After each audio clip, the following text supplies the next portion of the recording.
You and my present. Zacarias 12, verso 10, eu quero entrar num tema aqui. Eu sou muito curioso quanto à Bíblia. E quando eu era criança, a minha avó tinha um termo que ela usava.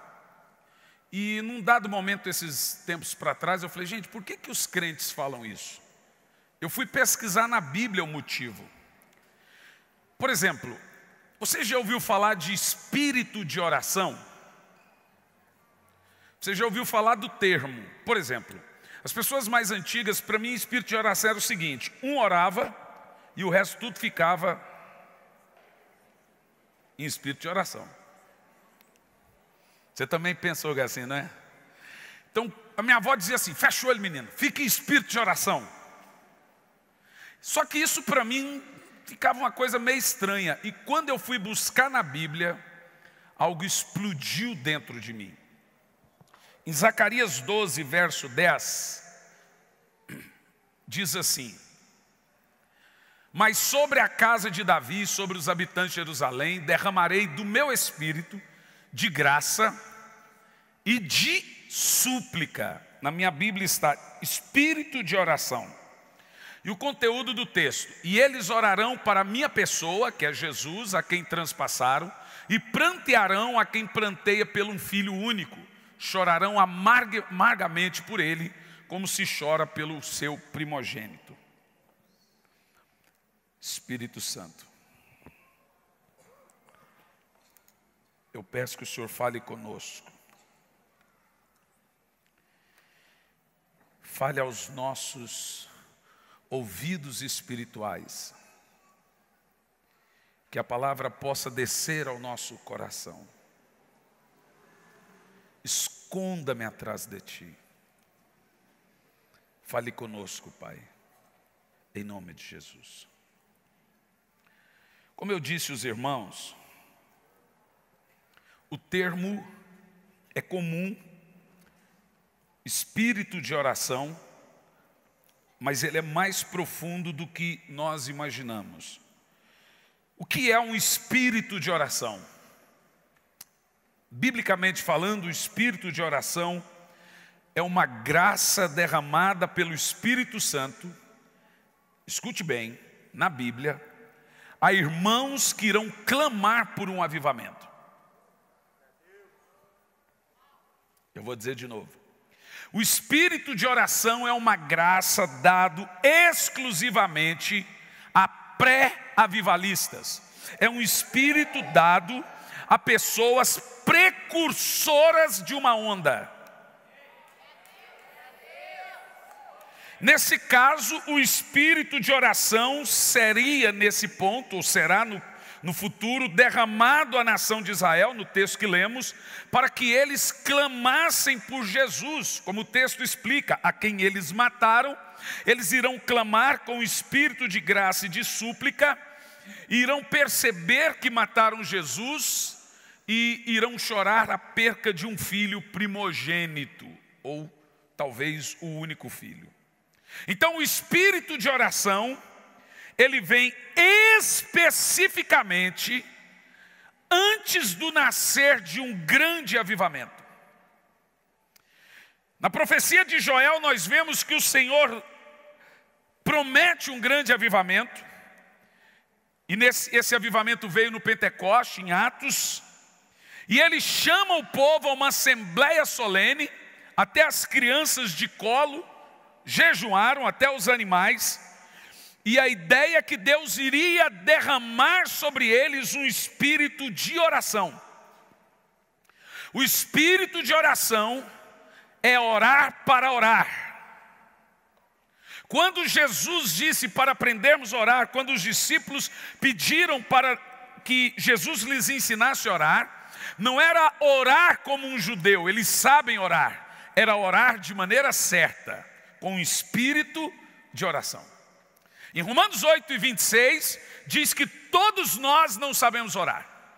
Diz por que não sabemos orar? O Espírito Santo nos ensina. É essa oração ou esse espírito de oração que os discípulos pediram para aprender a orar. E foi esse tipo de oração que Jesus disse: ore assim, com espírito de oração. No livro de Crônicas nós vemos o Senhor prometendo uma mudança de uma nação a partir do momento que o povo passasse a orar. Se o meu povo que chama pelo meu nome, se orar, buscar a minha face, se humilhar, se converter dos seus maus caminhos, então eu ouvirei dos céus, perdoarei os seus pecados e sararei a sua terra. Nesse caso o avivamento viria para sarar a terra. O avivamento do Pentecoste, como nós conhecemos, que foi o cumprimento da profecia de Joel, mas um cumprimento que chega até nós também, uma teologia contínua. Esse avivamento ele veio depois de insistentes idas e vindas dos discípulos ao mesmo lugar de oração. Diz a Bíblia que eles estavam reunidos no mesmo lugar buscando ao Senhor. Quando você ora mais de 10 dias, todo dia você orou com o espírito de oração. Os discípulos, estavam com o espírito suplicante. O espírito de oração é orar com o espírito suplicante. Na história de todos os avivamentos da Bíblia e da história, todos os avivamentos nasceram depois que uma comunidade, um povo ou um indivíduo começou a orar. Começando em 1400, você pega Jerônimo Savonarola, que teve um avivamento de 8 anos contínuos na cidade de Florença. Ele orava 15 horas por dia, era um monge que ia a contragosto da igreja. Em 1500 você vem com John Bunyan, o escritor de O Peregrino, que ora por 4 anos seguidos e traz no seu contexto, na sua época, um grande avivamento. E ele, John Bunyan, consegue 20.000 conversões de almas para Jesus. Em 1600 você vê os puritanos através dos John Baxter, Joel Owen, e você começa a ver que todos eles não oravam menos de 10 horas por dia. E se nós caminharmos mais um pouco, você vai ver que nenhum avivamento começou sem os jovens,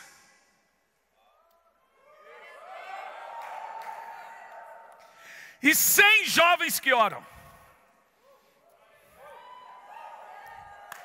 Uma outra coisa que eu descobri nos avivamentos: nenhum avivamento começou fora da igreja. Todos começaram dentro de congregações, com grupos pastoreáveis, com gente que tomava ceia, com gente que tinha pastor. Nenhum avivamento na Bíblia e na história saiu das congregações. O negócio de Deus é com quem congrega. O negócio de Deus é com quem tem pastor. O negócio de Deus é com quem toma da ceia, com quem dizima, com quem oferta, com quem é discipulado e com quem discipula. Nenhum avivamento vai nascer de aventuras. Nenhum avivamento vai nascer planejado. Tal dia começa um avivamento. Pode saber que não vai começar. O avivamento na Bíblia é chamado de chuva serôdia, ou chuva fora de tempo, onda. Então ele acontece como o retorno de Cristo, numa hora, num momento totalmente despretensioso, com pessoas que você nunca imaginava, mas sempre dentro da congregação, e todos eles nasceram com jovens.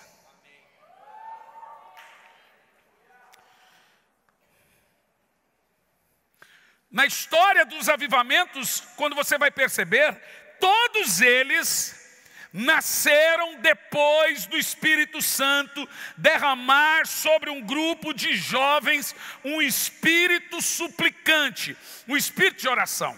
Por exemplo, você já se fez essa pergunta: por que Deus levou 400 anos para tirar o povo do Egito? Porque eles não suplicavam. Porque quando você vê o Senhor dizendo: eu ouvi o gemido, a súplica do meu povo, por isso agora decidi livrá-los.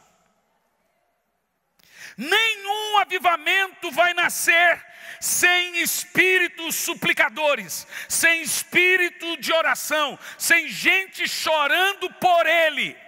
Um dos motivos porque o avivamento ainda não veio até nós é porque nós estamos dispostos a viver sem ele. A verdade é que nós conseguimos ajeitar a nossa vida cristã sem avivamento, meus irmãos. Boa parte de nós terceirizamos a nossa vida espiritual, terceirizamos a nossa eclesia, essa que é a verdade. A maioria de nós só oramos quando a igreja coloca um cronograma de oração, só jejuamos quando tem uma campanha de jejum, só lemos a Bíblia quando a igreja põe um cronograma. Veja, nós terceirizamos a nossa espiritualidade para a igreja. Poucos de nós temos um altar para Deus dentro da nossa casa. Então, em suma, o que é um espírito de oração? É um espírito derramado a nós pela graça de Deus na vida daqueles que irão orar e chorar pelos pecados do povo. Então, o espírito de oração, ele vem com um propósito apenas: levantar avivalistas. Quem são os avivalistas? São os que irão vir depois do espírito de oração? Não, são os que possuem o espírito de oração. Avivalistas na Bíblia não são pessoas famosas e nem na história. Avivalistas na história e na Bíblia são de apenas gente que orou.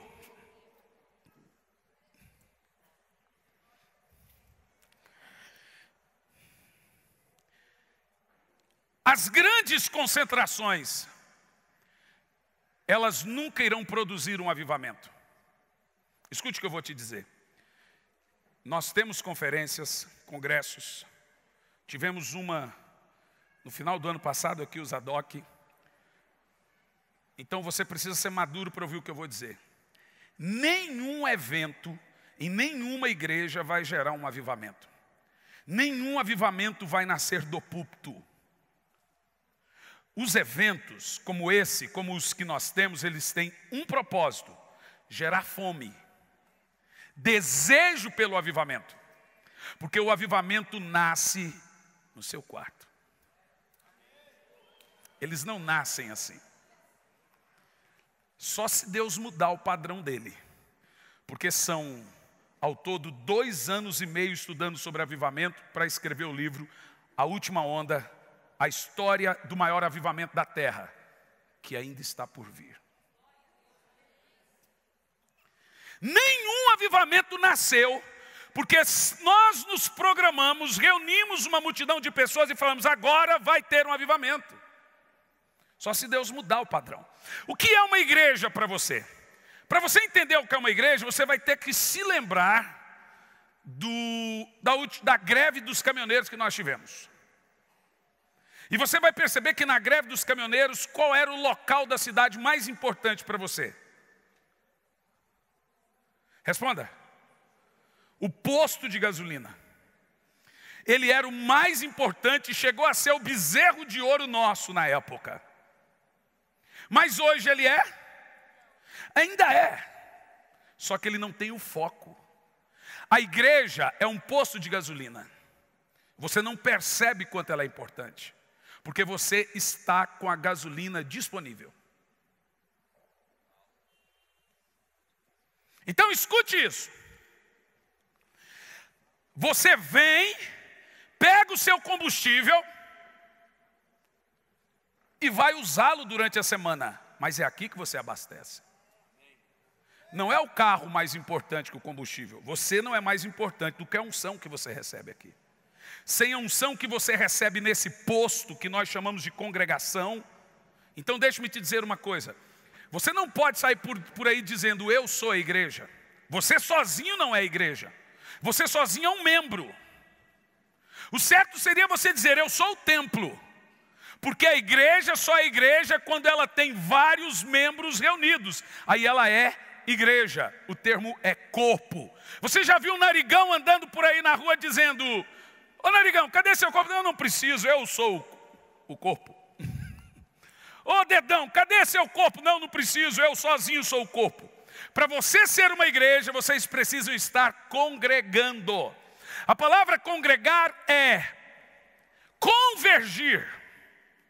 E aí vem o contrário de convergir, que é divergir. Quando o irmão está no ambiente, ele começa a divergir, ele deixou de congregar, mesmo vindo na igreja. A Bíblia diz que em Jesus é convergido todas as coisas. Ele está no centro do universo e todas as coisas giram em torno dele. Quando você ora fora da vontade de Deus, você gira divergentemente. Quando você ora no centro da vontade de Deus, você converge para Cristo. Divergir é trabalhar contra o universo. Quando você pega o filme Divergente, você entende um pouco. É claro que no Divergente os heróis são os rebeldes. Mas no filme você vê que todo o mundo era organizado em clã. Então começou a nascer pessoas que iam contra os seus clãs. São chamados de divergentes. Bacana para um filme. Duro que agora está acontecendo isso também no reino. E eles acham bonito ser divergentes. São pessoas que não convergem. E a palavra congregar, quando você pega o texto, que em Cristo, Efésios 1:4, se puder pôr na tela, todas as coisas devem convergir para Ele. Você vai perceber que também algumas traduções está congregar a Ele. Efésios 1:4, por favor. Tudo deve congregar. Porque Ele nos escolheu antes da fundação do mundo. Deixa eu pegar o texto para você.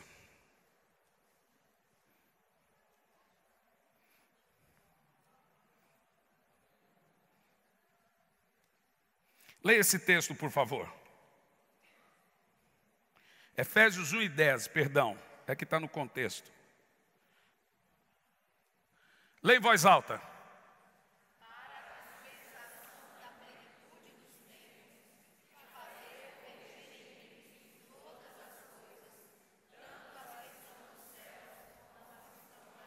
E o que faz convergir a Cristo todas as coisas?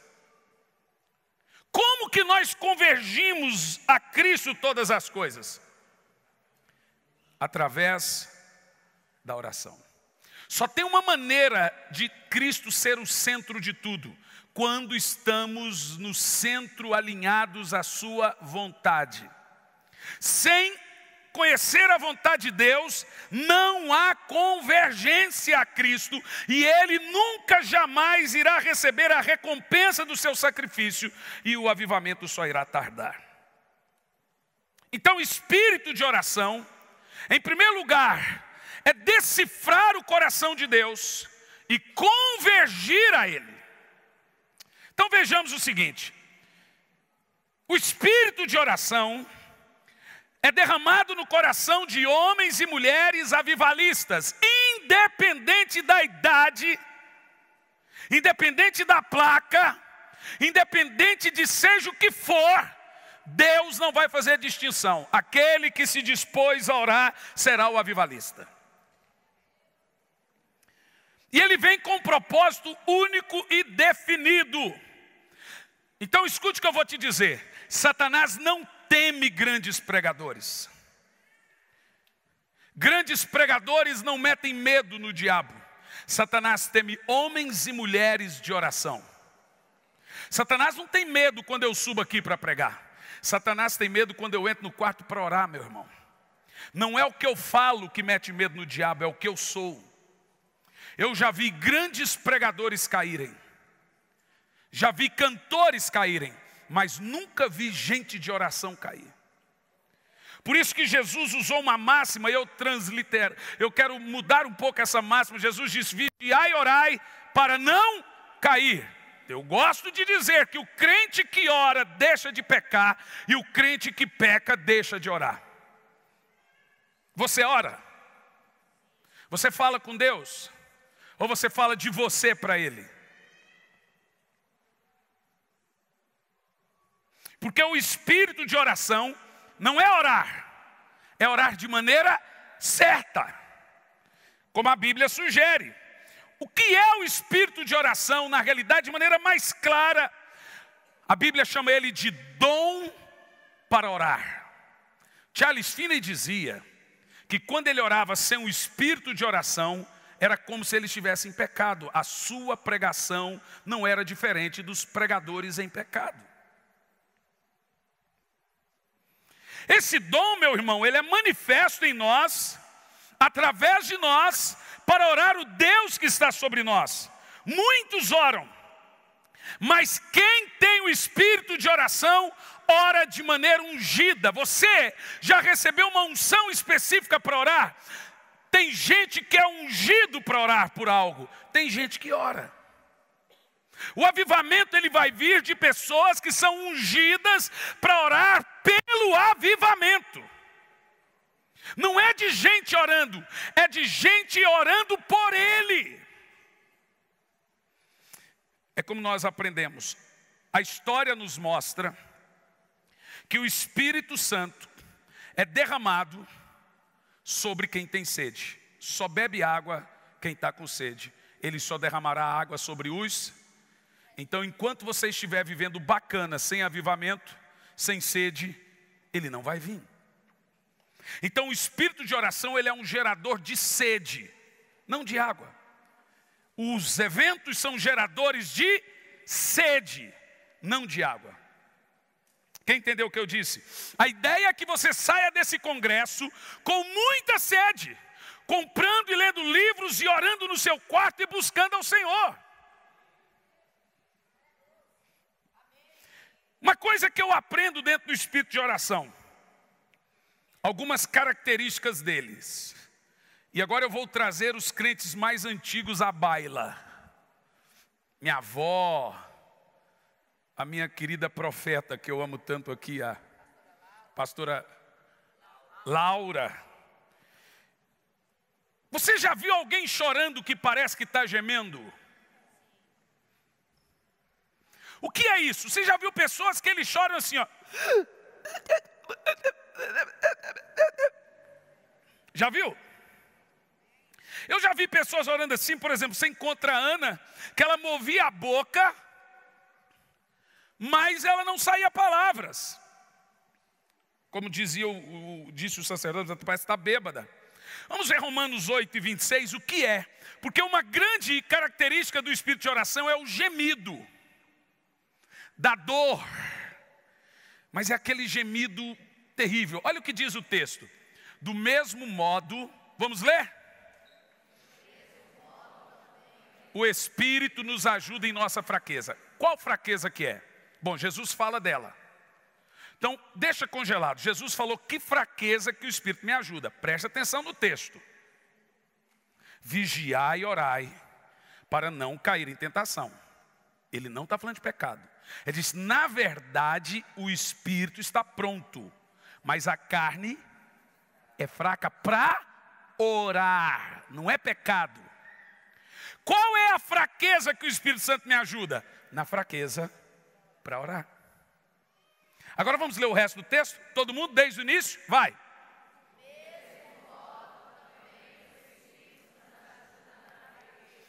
Porque não sabemos... Olha, transliterando o texto mais bacana ali é orar como convém. Fica um pouco diferente, mas eu vou usar orar. Diz assim, não sabemos orar. Levanta a mão e diz, Senhor, eu não sei orar. Mas de novo. Cara, é bacana você dizer que não sabe orar. É humilde e demonstra que você tem fome. Olha, eu já vi pessoas, e eu fico muito chateado quando eu vejo pessoas orando, né? Deus poderoso, digníssimo, maravilhoso, magnânimo. É assim que você pede pão na padaria, me dá um pão. Me dá uma margarina, por favor, Senhor. Olha o que diz o texto. Do mesmo modo, o Espírito me ajuda na fraqueza. Qual fraqueza? De não orar, porque a carne é fraca para orar. Em nossa carne, todo mundo é fraco para orar, meu irmão. E o texto continua. mas o Espírito, aqui está o gemido, intercede por nós com gemidos. Diga bem alto, gemidos. Então, o que é um espírito de oração? Olha o verso 27, vamos convergir isso. Leia agora o verso 27 em voz alta. Voz alta, vai.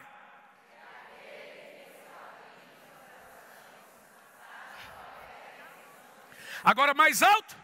Porque segundo a vontade de Deus é que o Espírito Santo ora. Opa! Sem convergência não tem avivamento.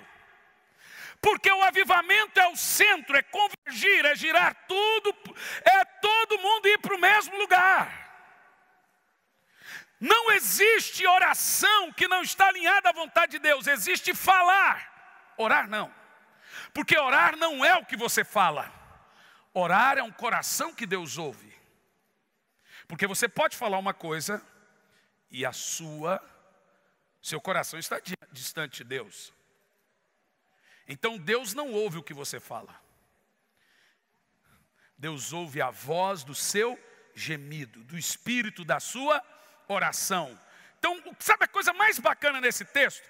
Que quando eu oro, nem todas ou a maioria das minhas orações não são atendidas. Eu não fico triste com isso, porque você já imaginou se Deus ouvisse todas as suas orações? Como é que você estaria? Tanta besteira que você já orou. Então imagino que quando eu estou orando, falo lá um asneiro, o Espírito Santo fala, e ele leva outra coisa para Deus. Ainda bem. Foi Jesus que disse, eu peço uma coisa e recebo outra. Então aí o Espírito Santo intervém e me ensina a orar da maneira certa. Glória a Deus pelo Espírito Santo. Então uma coisa você precisa entender.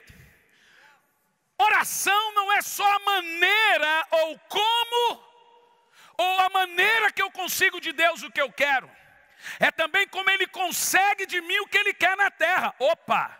Na oração do Pai Nosso, Jesus disse, ore assim, Pai Nosso, etc, etc. Lá no final Ele disse, é na oração, seja feita a tua vontade, assim na terra como no céu. Você viu? Um crente orando converge à vontade de Deus na terra. Mas da maneira que nós andamos ultimamente, nós estamos orando assim, Senhor, seja feita a tua vontade, assim no céu como é na terra. Sobre os gemidos da oração, para você entender, nós recebemos uma graça de Deus, que é o Espírito de oração, para orar além da nossa fraqueza, orar além da nossa capacidade, e com isso recebemos os segredos de Deus. Mas ao obtermos o Espírito de oração, nós então passaremos a orar além da nossa capacidade. Jamais oramos desse jeito quando recebemos o Espírito de oração. É o que nós chamamos de orar com gemidos. Na realidade, esses gemidos mencionados não são gemidos nossos. Não é você que está gemendo quando você tem o Espírito de oração. É o Espírito Santo que está gemendo através de você. É Ele que está orando. Você já ouviu alguém orando com esse tipo de oração?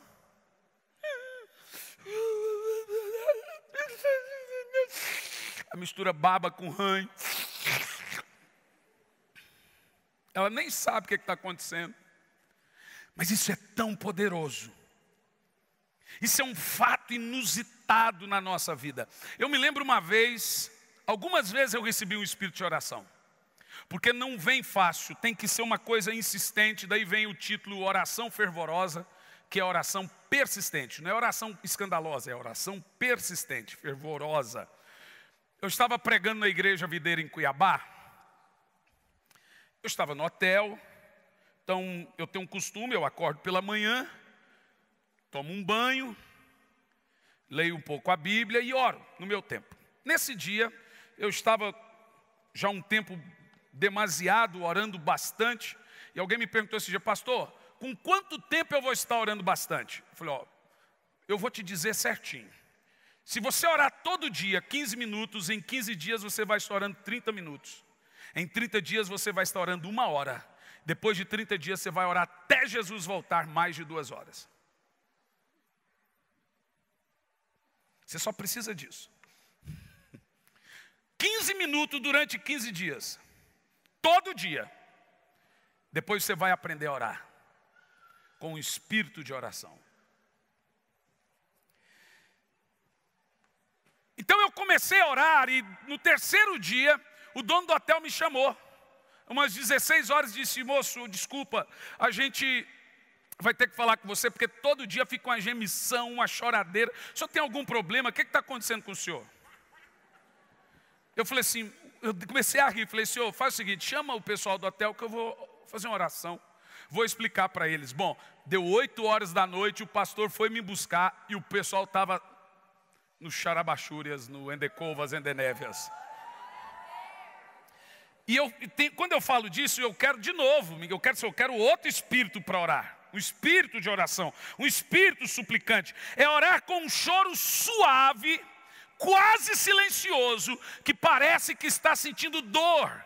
É o gemido do espírito da oração. Ele tem o seu volume, ele tem a sua maneira, ele tem as suas características. É aquele gemido do espírito, não é você que está orando. É o espírito que está orando com você. Uma outra característica do espírito da oração é orar com dores de parto. Então escute. A primeira característica que Deus derrama sobre uma pessoa com espírito de oração é o gemido. A segunda é a dor de parto. E agora, por que você ora com dores de parto? E agora isso é uma unção específica. Paulo falou que ele tinha esse espírito de oração com dores de parto, que ele sentia essa dor de parto até que Cristo fosse gerado nos seus irmãos. Então, em tese, dor de parto é derramado para pessoas apaixonadas por alma.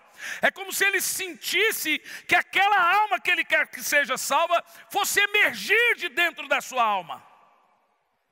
O termo oração, Davi usou esse termo que significa várias vezes, ele disse, derramar a minha alma. Você sabe o que é derramar a sua alma no hebraico? É morrer na hora que ora. Você sabe o que é orar? Morrer. Então oração não é autopromoção, oração é auto-rebaixamento. Eu te convido aí no seu velório hoje. Morrer para o seu ego. Você já viu alguém num caixão reclamando de estar morto? Está apertado, está com calor, com pressa. Sabe o que é? Nós estamos muito vivos. Mas quando você tem um espírito de oração, você está esvaziado, não tem ego, não tem nada que você vai reclamar. Você está morrendo, derramando a sua alma, esvaindo o Adão. Então, no reino espiritual, toda vez que você ora, é como se morresse de novo a sua carne e ressuscitasse uma outra carne, morresse e ressuscitasse. Por isso que eu aconselho as pessoas a orar sempre de manhã. Para elas passar o dia sem carne, vivas.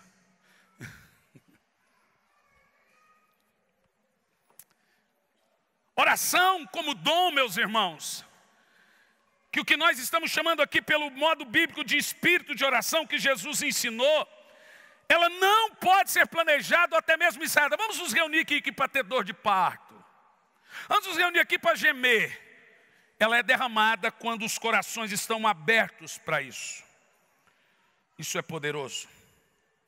Eu vou concluir aqui agora.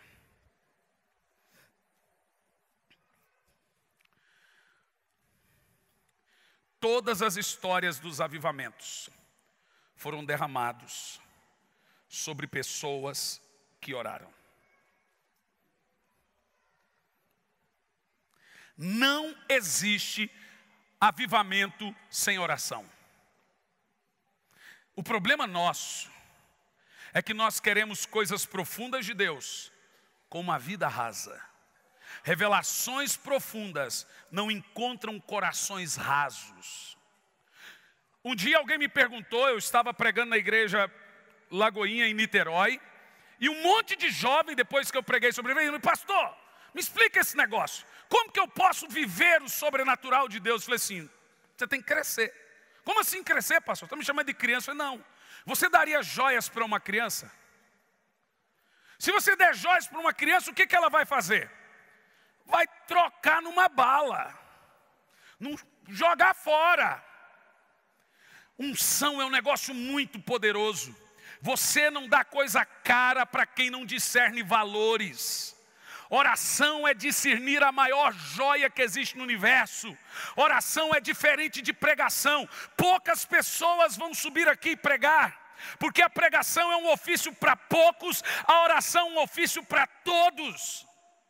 A pregação atinge o coração de homens, a oração atinge o coração de Deus. A pregação atinge o temporal, a oração atinge a eternidade. Quem ora, recebe visitas de anjos.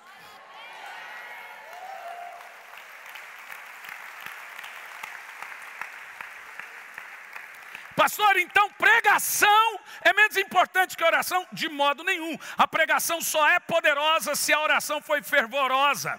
John Wesley dizia: põe esse seu sermão no fogo ou mete fogo nesse seu sermão.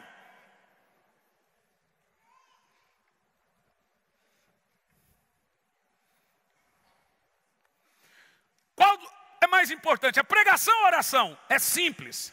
Qual das asas do avião tem mais importância?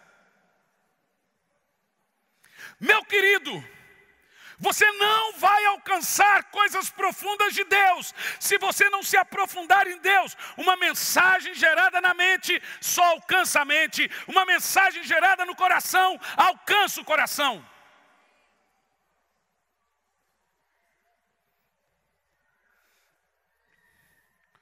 Então escute, é simples. Tudo que é Deus, atributo de Deus, você consegue pela graça. Sem esforço, sem pedir, sem pagar preço. Tudo que é produto de Deus, você consegue pagando preço. O Espírito Santo é Deus. O poder é produto. Você nunca terá unção sem pagar um preço. Você tem que fazer uma escolha entre a unção que você almeja e o pecado que você tolera. Não dá para ter os dois.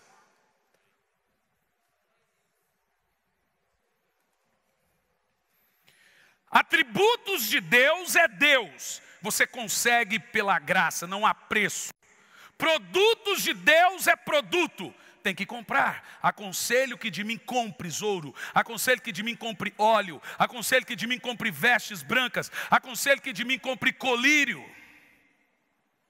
Estavam reunidos no mesmo lugar, pagando preço, buscando ao Senhor, até que foram revestidos de poder.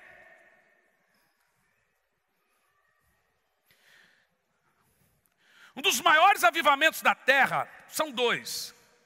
Depois do Pentecoste, nós temos duas histórias de onda de avivamento. Uma em 1900 e uma em 1800. Teve uma onda também com Jonathan Edwards em 1700. Eu preguei no Zadok e vou repetir, que existe um padrão de Deus para derramar uma onda de avivamento. Um padrão de Deus. Quando você pega do Pentecoste, o Espírito Santo foi derramado 3 anos depois, um novo Pentecoste em Samaria. Depois, 10 anos depois em Éfeso. Aí quando dá 50 anos o avivamento de Éfeso, o Senhor já está dizendo em Apocalipse que eles abandonaram o primeiro amor. 50 anos. A partir daí você tem pelo menos 500 anos sem avivamento. E aí o avivamento volta a cada 100 anos, uma grande onda é derramada. Como eu disse, em 1400 Deus levanta um tição, ele é queimado em praça pública em Florença, de Jerônimo Savonarola. Em 1500 Deus levanta John Bunyan, em 1600 Deus levanta John Knox, em 1700 Jonathan Edwards. E agora, em 1800, começa um padrão de Deus com 2 continentes. Eu estou vendo na história. Na Inglaterra, o Senhor levanta John Wesley. Um homem que orava às vezes 19 horas por dia. Alguém esses dias me disse, como que alguém pode orar 19 horas por dia? Nós temos relato que John Wesley dobrava o joelho para orar na igreja. E os irmãos chegavam no outro culto e diziam, pastor, o senhor foi em casa? Não. Quanto tempo eu fiquei aqui? O senhor ficou 24 horas. Esse homem ganhou 1 milhão de almas para Jesus montado em um cavalo. Simultaneamente, no mesmo tempo, Deus levanta David Brenner e Jonathan Edwards na Nova Inglaterra. Faz uma ponte, obviamente. No mesmo ano de John Wesley, o Senhor faz uma ponte. Então você tem relatos de Edwards e John Wesley falando em cartas. Corrigindo aqui os tempos, eles são contemporâneos. Edwards ganhou em 2 anos 30 mil almas para Jesus. Na Nova Inglaterra, hoje o que é Massachusetts. Mas quando você chega em 1900, acontece uma coisa interessante. 100 anos de silêncio. Sempre no final dos 100 anos, começa o povo esfriar. Deus preparando os corações para um próximo avivamento, Ele começa a levantar pessoas para orar. Em 1904, nos Estados Unidos, uma ruazinha chamada Azusa. Em 1904, numa cidade, num paísinho pequenininho chamado País de Gales. Na mesma data, Deus levanta 2 homens. Os 2 eram adolescentes. Evan Roberts tinha 16 anos de idade, quando ele entrou no escritório do pastor dele, e o pastor estava gemendo. E o pastor já era de idade e falava: Senhor, levanta um jovem para ganhar o País de Gales. E o pastor dele orava: dobre a minha vida, Senhor, dobre a minha vida, Senhor, dobre a minha vida. Evan Roberts saiu tão chocado com aquela oração do pastor, que ele começou a orar: dobre a minha vida, Senhor, dobre a minha vida. 16 anos de idade. Simultaneamente Deus levanta Samuel Seymour nos Estados Unidos, na mesma data, com uma oração: me dê a América, derrame o seu Espírito. E os irmãos de Jesus oravam: derrama o teu Espírito como prometeu, Senhor, derrama o teu Espírito como prometeu. Só desse jeito. Eles oravam hoje, oravam amanhã. Eles não oravam hoje e embora e depois não. Eles clamavam por um avivamento. O povo de Israel só saiu do Egito quando eles clamavam, quando eles suplicavam. Tudo que nós vimos hoje é só uma gota do que Deus quer dar. Deus precisa levantar orações e corações suplicantes. Porque eu vou te dizer uma coisa: eu creio, pode me chamar de herege e de doido, mas o Espírito Santo falou no meu espírito que a próxima onda vai começar no Brasil. Nós tivemos uma onda na Europa, uma onda nos Estados Unidos, mas a próxima vai começar aqui. E agora talvez você pode pensar que o Brasil já teve um grande avivamento. Eu vou te dizer que não. Vou te provar agora. Quando o avivamento veio no País de Gales com Evan Roberts, um adolescente, ele começou orando: dobra minha vida, Senhor, dobra minha vida, Senhor. Dele virou 10, dobra minha vida. Tudo dentro da igreja do pastor dele. Dobre a minha vida, Senhor, dobre a minha vida. De 10 virou 50. De 50 virou 100. De 100 virou 5 mil. Agora estavam reunidos 50 mil pessoas em estádios que era para os times de futebol da Inglaterra jogar. Você sabe que a Inglaterra ama futebol igual o brasileiro. Então ele chegava, o estádio estava vazio para o futebol, no outro dia cheio para orar. E sabe quem liderava? O pastor dele de idade deixou e liderava aquele adolescente naquelas campanhas de oração e no País de Gales. Você sabe quantas almas eles ganharam em 2 anos? 2 anos. 100 mil almas.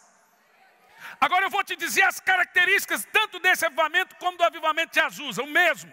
Todos eles, tanto de Jonathan Edwards como de Jerome Savonarola, têm essa característica. No País de Gales, por exemplo, os juízes davam luvas brancas de presente para outros juízes, porque acabou o crime. Não estou falando de igreja cheia, eu estou falando de pessoas cheias. É claro que as igrejas encheram. Isso é uma grande consequência. Então as pessoas chegavam no boteco para beber e lembrava da mensagem da noite passada e deixava aqui.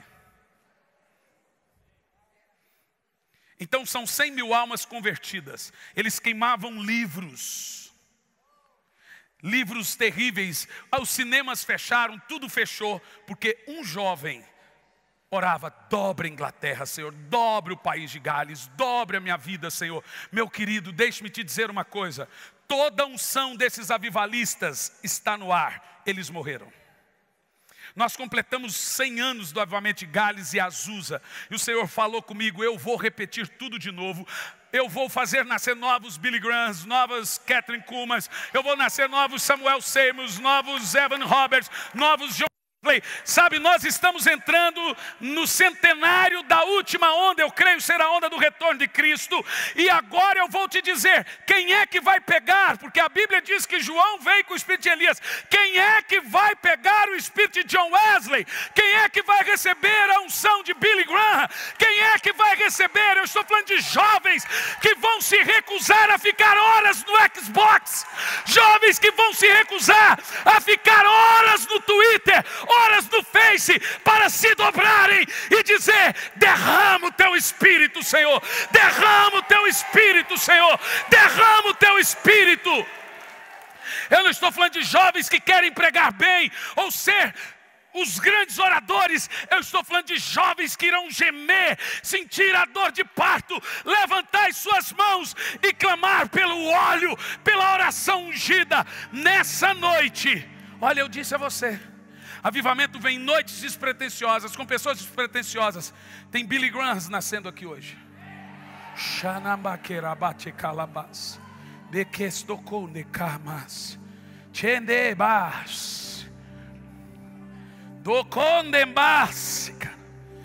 Ele está derramando o espírito de oração agora. Orações com gemidos, com dores de parto. Gente que vai gemer e gritar pelo avivamento. Eu estou vendo uma onda de fogo caindo em algumas cabeças. Derrame um espírito de oração agora, Senhor.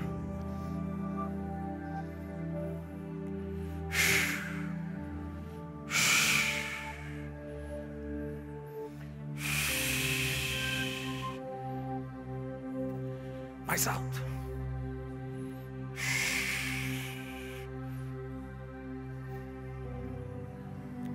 Eu tenho dito, Senhor, o que for fazer na minha geração, não faça sem mim.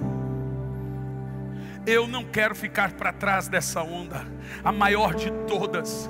O Senhor está levantando avivalistas. Então esqueça tudo que você tem visto, não vai vir com gente famosa, irmão. Eles são precursores para nós, desbravadores. Mas o avivamento vai vir de maneiras que você nem espera. Tem gente aqui hoje que Deus vai dar uma nação. Tem gente aqui hoje que vai orar e morto vai ressuscitar. Eu estou vendo muito azeite sendo despejado em cabeças aqui agora. Dê lugar, irmão. Se você vai por águas rasas, você vai aonde você quer. Se você vai em águas profundas, é o Espírito que te leva. Deixa Ele te levar agora. Se lança nesse rio de óleo. Porque quando Ele te unge com unção para orar por um avivamento, acabou. Marcou como se marca gado. Você está marcado como um avivalista de geração. Evan Roberts se desesperava pelo avivamento. Ele não ficava aí com tímido. Ele gemia. Deus deu a ele 100.000 almas. Billy Graham gritava por almas. Deus deu a ele 5 milhões de almas. Jonathan Edwards orava 19 horas e dizia: me dê almas, senão eu morro. Deus deu a ele 1 milhão de almas. Sabe, você não vai ser um avivalista para ser famoso, mas você será um canal, o Elias dessa geração. As profetisas, os profetas, o Senhor está levantando. Aonde estão os Elias de hoje? Porque uma geração inteira morre quando um profeta é mudo e não vê. Toda geração precisou de profetas. Geme!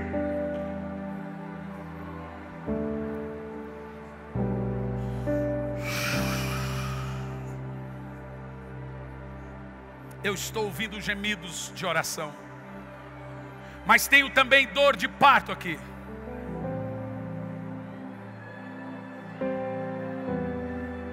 Olha aí os avivalistas nascendo.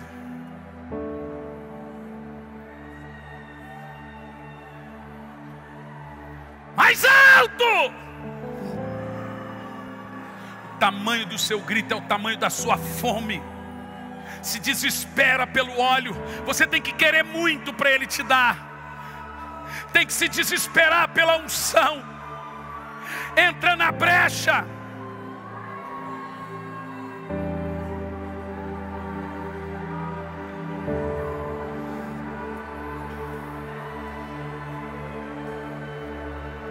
Yeshua,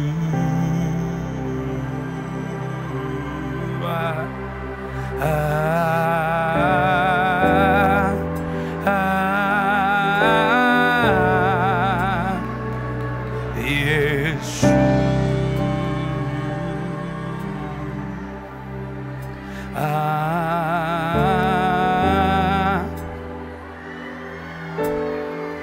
aquilo que nós conseguimos com muita luta em 20 anos de ministério, com o espírito de oração em tempos de avivamento, conseguimos em 2 anos. Sua família será salva tão logo que seja derramado um desespero pelo avivamento em você agora. Um desespero incontrolável pelo avivamento agora. Um desespero, um espírito suplicante por almas. Um espírito, uma dor de parto pelas nações. Que você sinta a dor dos pecados desse país devasso. Espírito Santo, batiza esse povo com o espírito de oração agora. Batiza esse povo com o espírito suplicante agora. Que haja um desespero pela tua glória. Que haja um desespero pelo teu fogo. Receba o batismo de glória. Receba o batismo de dor. Receba agora. Receba agora. O que é que você está fazendo sentado ainda, meu filho? Esparrama-se diante do Senhor. Se lança nesse rio.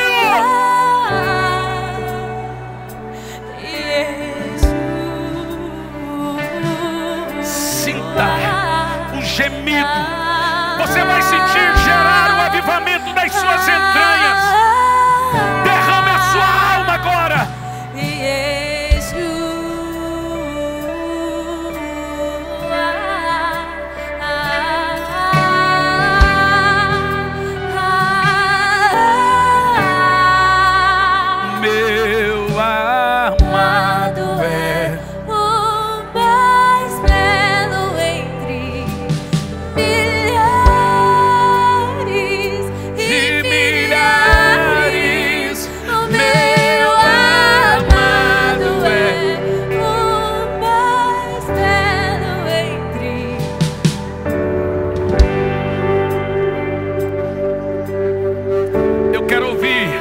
Avivalistas dessa última onda, que podem estar nascendo agora, com desespero. Deus vai dar 20 mil almas para um, 100 mil almas para outro. Pensa!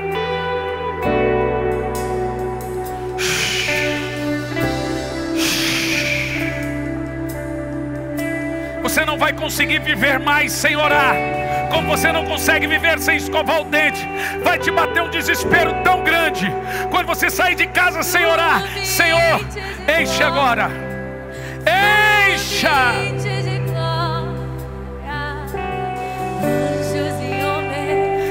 Enche.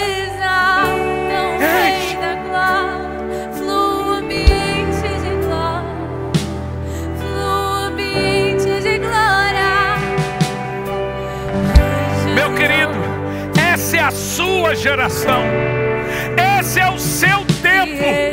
Vai dizendo: esse é o meu tempo, é a minha geração. O avivamento está para você. Tem algo sobre você agora, meu filho. Tem algo sobre você descendo agora sobre você. Se desespera, meu filho. Aqui, ó. Tem algo descendo, explodindo sobre o seu coração agora. Chemecada, ó. Ó.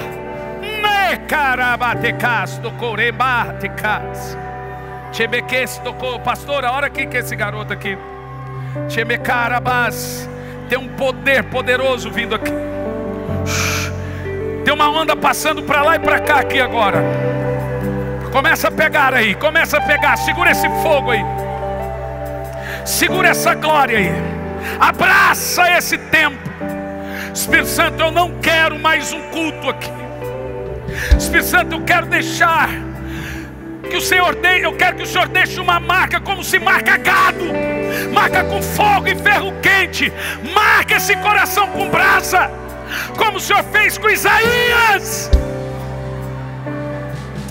Eu quero ouvir os gemidos e os gritos ao Senhor. Espírito de oração, um espírito de oração sendo derramado aqui agora, um espírito de súplica, que ora com gemidos e dor de parto, uma dor horrível pelas almas perdidas.